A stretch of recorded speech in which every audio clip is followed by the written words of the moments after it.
दोस्तों, आज हम कोश का सिद्धांत के बारे में बात कर रहे हैं कि कोश का सिद्धांत के अंतर्गत कोश का सिद्धांत किसने दिया, कोश का सिद्धांत के अंतर्गत क्या होता है, कोश का सिद्धांत की कमी क्या है, कोश का सिद्धांत का निष्कर्ष क्या है। तो कोश का सिद्धांत एक वनस्पति विज्ञानी और एक जंतु विज्ञानी स्लाइडेन व स्वान के द्वारा दिया गया। मैथियस स्लाइडेन व थियोडोर स्वान ने 1838 से लेकर 1839 तक क्या दिया, कोश का सिद्धांत दिया। क्या दिया? कोश का सिद्धांत स्लाइडेन व स्वान के द्वारा दिया गया। और इस सिद्धांत के अनुसार स्लाइडेन के अनुसार सभी पादप कोशिकाओं से बने होते हैं जो ऊतकों का क्या करती हैं, निर्माण करती हैं। और जंतु विज्ञानी जो थियोडोर स्वान था, सभी जंतु कोशिकाओं के बाहर एक जीव द्रव्य झिल्ली पाई जाती है। क्या पाई जाती है? जिसे सेल मेम्ब्रेन कहा गया बाद में। और जंतु विज्ञानी ने कहा था कि सभी जीव कोशिका एवं कोशिका के उत्पाद से मिलकर बने होते हैं। क्या मिलकर बने होते हैं? सभी जीव कोशिका एवं कोशिका के।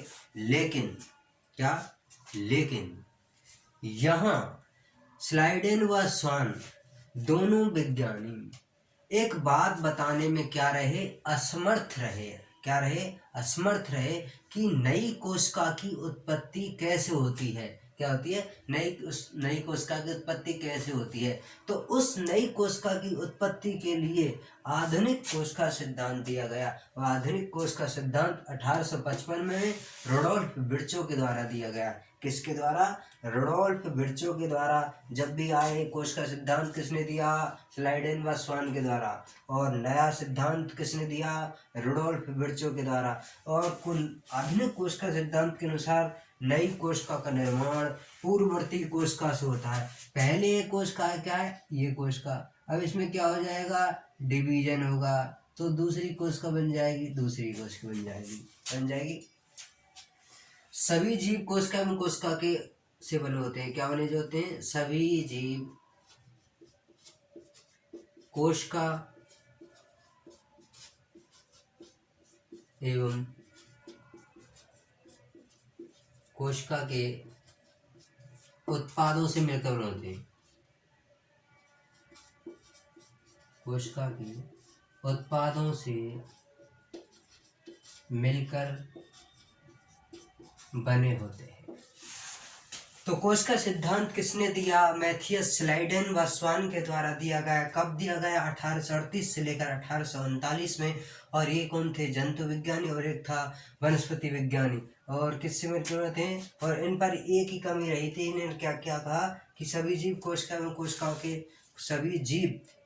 कोशिका के उत्पादों से मिलकर बने होते हैं। लेकिन ये एक बात नहीं बता पाए कि नई कोशिका की उत्पत्ति कैसे होती है। उस नई कोशिका की उत्पत्ति के लिए किसने कहा था? रुडोल्फ विर्चो ने कि ओमनी ई सेलुला। क्या कहा? ओमनी सेलुला ई सेलुला, मतलब नई कोशिका की उत्पत्ति पूर्ववर्ती कोशिका से होती है। दोस्तों, समझ में आया होगा। आगे का क्रियाकलाप हम आगे देखेंगे। Thank you.